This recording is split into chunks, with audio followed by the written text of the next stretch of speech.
بسم اللہ الرحمن الرحیم الف لام میم حروف مقطعات.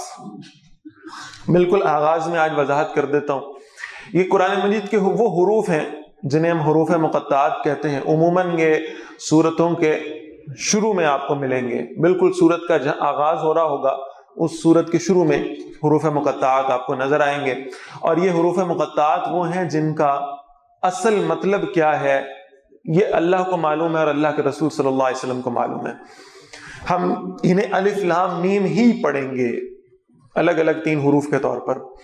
اور عموماً آپ دیکھیں گے یہ قاعدہ یاد رکھ لیجئے گا. اب ہم انشاءاللہ جب آگے صورتوں میں چلیں گے تو پھر یہ قاعدہ میں صرف اشارہ کر کے آگے چلا جاؤں گا.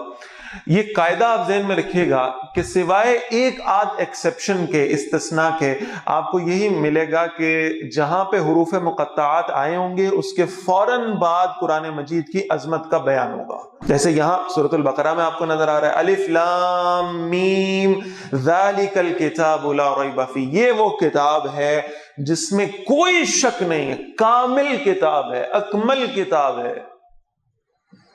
نہ اس میں کوئی شک ہے, نہ اس میں کوئی کمی ہے, نہ اس میں کوئی ٹیڑھ پن ہے, نہ اس میں کوئی غلطی ہے.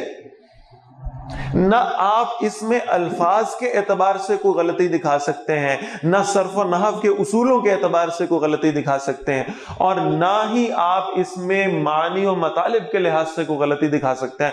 بہت سارے لوگوں نے کوششیں کی قرآن مجید میں سے غلطیاں ڈھونڈنے کی, نہیں ڈھونڈ پائے, اس لیے کہ اللہ کا کلام ہے.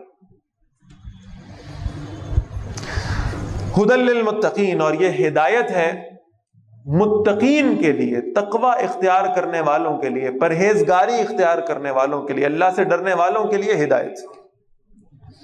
یہ کون لوگ ہوں گے متقین؟ ان کی کچھ صفات بیان ہو رہی ہیں. الذین یؤمنون بالغیب, یہ وہ لوگ ہیں جو ایمان لاتے ہیں غیب پر. یہ غیب کیا شے ہے؟ یعنی سادہ ترین ڈیفینیشن آپ اس کی وہ کر سکتے ہیں کہ ہر وہ شے غیب میں شمار ہوگی جسے آپ اپنی 5 سینسز یعنی حواس 5 کی بنیاد پر ثابت نہ کر سکیں. کیا آپ اپنی آنکھوں سے اس دنیا میں اللہ کو دیکھ سکتے ہیں؟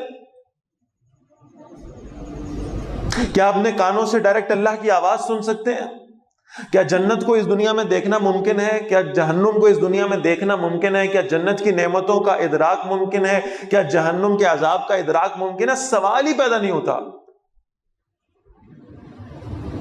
یہ ساری وہ چیزیں جن کو آپ اپنے حواس 5 سے ثابت نہیں کر سکتے. اس کے باوجود ان پر ایمان لانا, اس کے باوجود انہیں ماننا, ان پر یقین کامل رکھنا, اس لیے کہ یہ اللہ کے رسول صلی اللہ علیہ وسلم نے بتائی ہیں. الذین یؤمنون بالغیب, پہلی صفت ان کی یہ وہ غیب پر ایمان لانے والے ہیں. ان کے دین کا دار و مدار صرف عقل پر نہیں ہے, ان کے دین کا دار و مدار صرف سائنس پر نہیں ہے, بلکہ ان کے دین کا دار و مدار وحی پر ہے.